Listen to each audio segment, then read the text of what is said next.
നമസ്കാരം. ധനകാര്യത്തിലേക്ക് സ്വാഗതം. ഇന്ന് നമ്മൾ നോക്കാൻ പോകുന്നത് വെറും 14 രൂപയ്ക്ക് വിപണിയിൽ കിട്ടുന്ന 1 രൂപ പോലും കടബാധ്യതയില്ലാത്ത ഒരു ഫാർമ ഓഹരിയെക്കുറിച്ചാണ്. വലിയ കടങ്ങളൊന്നുമില്ലാത്തത് കൊണ്ട് തന്നെ വരും ദിവസങ്ങളിൽ ഇതൊരു നല്ല മൾട്ടി ബാങ്കർ ആകാൻ സാധ്യതയുണ്ടോ എന്ന് നമുക്ക് പരിശോധിക്കാവുന്നതാണ്. കമ്പനി നെയിം സിൻകോം ഫോർമുലേഷൻ ലിമിറ്റഡ് എന്ന കമ്പനിയാണ്. ഇതിനെക്കുറിച്ചാണ് ഇന്ന് നമ്മൾ നോക്കുന്നത്. ആദ്യമായി നമുക്ക് ഫണ്ടമെൻ്റൽ അനാലിസിസ് എന്തെന്ന് നോക്കാം. ഇതിൻ്റെ ഫണ്ടമെൻ്റൽ ഡീറ്റെയിൽസ് നമുക്ക് നോക്കാം. പ്രധാനപ്പെട്ട ഫിനാൻഷ്യൽ റേഷ്യോസ്, അതായത് കീ റേഷ്യോസ് എന്തെല്ലാം എന്ന് നോക്കാവുന്നതാണ്. ഇപ്പം market rate, current market rate 14 രൂപ 13 ലാണ് നിൽക്കുന്നത്. 14.13 നിൽക്കുന്നത്. മാർക്കറ്റ് ക്യാപിറ്റൽ, ഇത് കറണ്ട് പ്രൈസ് 14.13 ലെവലിലാണ്. മാർക്കറ്റ് ക്യാപിറ്റൽ 1388, ഒരു സ്മോൾ ക്യാപ് കമ്പനിയാണ്. പ്രൈസ് ഏർണിംഗ് റേഷ്യോ TTM ബേസിസിൽ 17.57 ആണ്. ഈ മേഖലയിലെ മറ്റ് ഓഹരികളുമായി താരതമ്യം ചെയ്യുമ്പോൾ ഇത് ആകർഷകമായ വാല്യുവേഷനിലാണെന്ന് മനസ്സിലാക്കാവുന്നതാണ്. റിട്ടേൺസ് ഓൺ ഇക്വിറ്റി 15.6% മുതൽ 18.4% വരെയാണ്. Returns on capital employed 24.5%. അതായത് കമ്പനി അതിൻ്റെ കൈവശമുള്ള മൂലധനം മികച്ച രീതിയിൽ ഉപയോഗിക്കുന്നുണ്ടെന്ന് ഇത് വ്യക്തമാക്കുന്നു. കടബാധ്യത നോക്കുകയാണെങ്കിൽ ഡെപ്റ്റ് ടു ഇക്വിറ്റി റേഷ്യോ നോക്കുകയാണെങ്കിൽ 0 ആണ്. അതായത് പൂർണ്ണമായും കടരഹിതമായ കമ്പനിയാണ്. ഇനി വരുമാനവും ലാഭവും, അതായത് ക്വാർട്ടർലി പെർഫോമൻസ് നോക്കാം.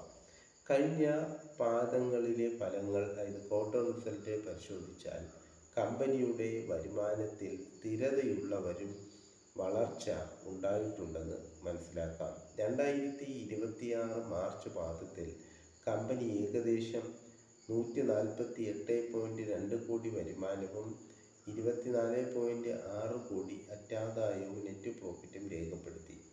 മുൻ വർഷങ്ങളെ അപേക്ഷിച്ച് കമ്പനിയുടെ ലാഭക്ഷമത, പ്രോഫിറ്റ് മാർജിൻ വർദ്ധിച്ചിട്ടുണ്ട്.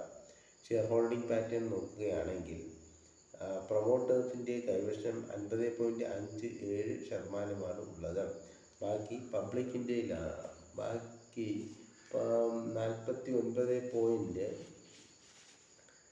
49.43% പബ്ലിക്കിൻ്റെതിലും അല്ലെങ്കിൽ റീറ്റെയിൽ നിക്ഷേപകരിലാണ് ഉള്ളത്. ഇനി ടെക്നിക്കൽ അനാലിസിസ് നോക്കാം. അതായത് ട്രെൻഡ് ആൻഡ് ചാർട്ട് പാറ്റേൺ എങ്ങനെയാണെന്ന് നോക്കാം. ട്രെൻഡ് ആൻഡ് ചാർട്ട് പാറ്റേൺ എങ്ങനെയെന്ന് നോക്കാം. ഒരു വർഷത്തെ ഉയർന്ന വില 19.50, താഴ്ന്നത് 10.21. ഈ ഓഹരി കഴിഞ്ഞ ഒരു വർഷത്തിനിടയിൽ ഏകദേശം 24% തിരുത്തൽ നേരിട്ടതിന് ശേഷമാണ് ഇപ്പോഴുള്ള 13.50 മുതൽ 14.50 എന്ന പരിധിയിൽ ശക്തമായ ഒരു കൺസോൾട്ടേഷനിലാണ് ഉള്ളത്. ഇത് വില ഒരു പരിധിക്കുള്ളിൽ നിൽക്കുന്ന അവസ്ഥയാണ് കൺസോൾട്ടേഷൻ എന്ന് പറയുന്നത്. താഴെത്തട്ടിൽ നിന്നും വീണ്ടും ഒരു മുന്നേറ്റത്തിനുള്ള റിവേഴ്സൽ ശ്രമത്തിലാണ് ഓഹരി എന്ന് വേണം മനസ്സിലാക്കാൻ. പ്രധാനപ്പെട്ട റെസിസ്റ്റൻസും സപ്പോർട്ട് ലെവലുകളും പിവോട്ട് ലെവൽ നോക്കാവുന്നതാണ്.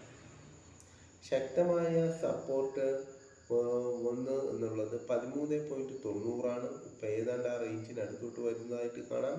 14 സെക്കൻഡ് സപ്പോർട്ട് 11.40 ആണ്. താഴോട്ട് വരികയാണെങ്കിൽ ഈ ലെവലുകളിൽ ശക്തമായ വാങ്ങലുകൾക്ക് സാധ്യതയുണ്ട്. പ്രധാനപ്പെട്ട റെസിസ്റ്റൻസ് നോക്കുകയാണെങ്കിൽ റെസിസ്റ്റൻസ് 1 14.40, 17.10 എന്നാണ്. ഓഹരി വില 14.50 കടന്ന് മുകളിലേക്ക് പോവുകയാണെങ്കിൽ ഹ്രസ്വകാലത്തേക്ക് 17.10 വരെയും അതിനുശേഷം പഴയ ഉയർന്ന നിലയായ 19.50 വരെയും വരാനുള്ള സാധ്യതയുണ്ട്.